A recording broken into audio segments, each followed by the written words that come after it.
5 seconds. Start.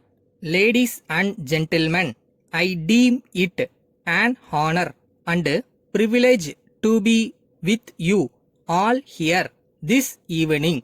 At the outset, I would like to offer my congratulations and good wishes to all the boys and girls who have completed their courses of study in this university and have become eligible to receive degrees and diplomas at the convocation today.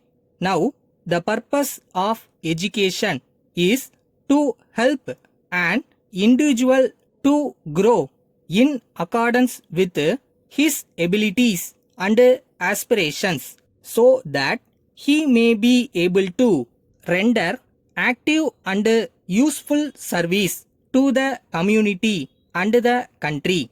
I think you will agree with me that education is an asset to develop and equip young men and women to earn a decent livelihood. In the past, there was not much scope in the educational system for the development of initiative and creativity. After independence, necessary attention was given to the educational system so that the young men and women might be encouraged to think on their own. At present, it seems to me that our educational institutions are factories of learning which turn out a large number of youngsters who find it difficult to fit themselves into life. I would like to point out that failure in getting employment in spite of their degrees and diplomas creates a feeling of frustration in them. In the first place, it must be understood that present day education is the product of circumstances not within our control. As you are all well aware, there has been a great increase in population in our country.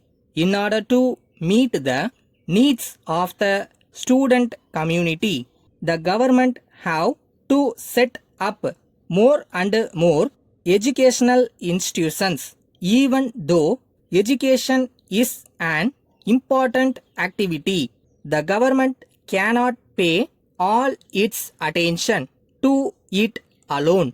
It is true that the government have to concentrate on other departments of national life also and see that the resources are reasonably distributed. So, on this occasion, I would like to request the private agencies to play a big role in starting and running educational institutions.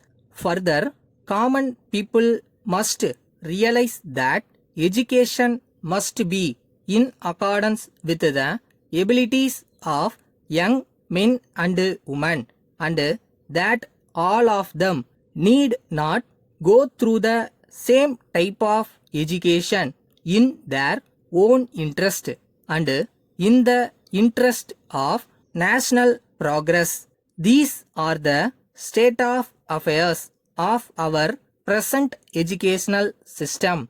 Dear sir, I would like to introduce myself that I am one of the residents of Parvati Nagar.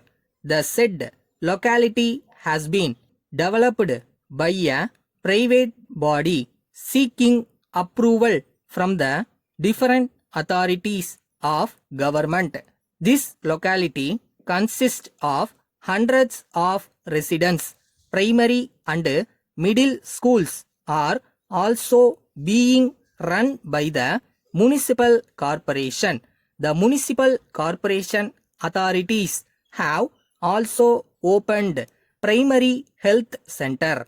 The dairy development authorities have opened a milk booth and is serving the people.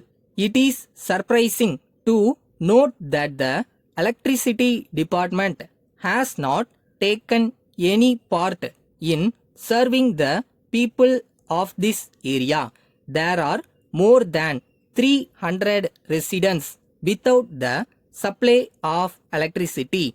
In this connection, I request your good self to arrange to open a counter for the collection of electricity charges.